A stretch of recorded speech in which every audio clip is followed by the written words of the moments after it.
you only get 12 opportunities for an opportunity to have 13 or 14 or 15. You got to play them one at a time. The stuff that you guys talk about here is absolutely amazing. If I had my 105 stepsons listening to some of the questions that you guys would ask, you would have to send them outside the room. They'd be laughing so hard. The first game that we have is a quality opponent with an outstanding head coach that's known for his offensive genius. It's going to be a difficult game for us, especially since we don't have any tape of him with that personnel. It makes it extremely difficult. And then to play the University of Maryland with their personnel and their head coach coming off an offensive coordinatorship with Nick Saban at the University of Alabama over a period of time is going to be difficult. And if we're lucky enough to get past that, then we got Goliath. And then we got to get our slingshot, our flat stones out, and just maybe we'll have a chance. What are you doing opening at the road? Just like it should be the case there. You know, I would like to take you home back to Syracuse, and we'd like to ask some people those questions.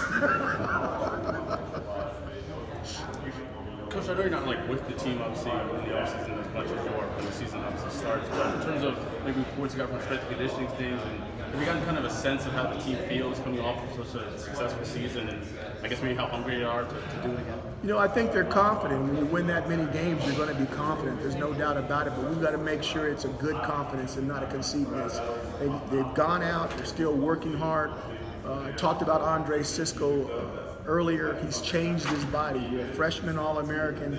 You make ACC teams as a freshman, and yet you go about and you change your body physically. That means he's still working. He's still hungry.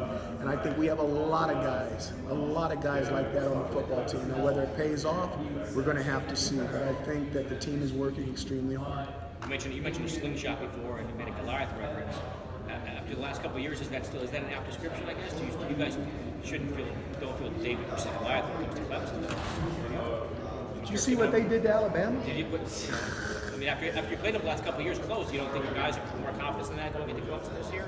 I think that our guys have a quiet confidence, but I think that they need to understand that you need to give that team its props, I guess is the word. I mean, they're the national champs.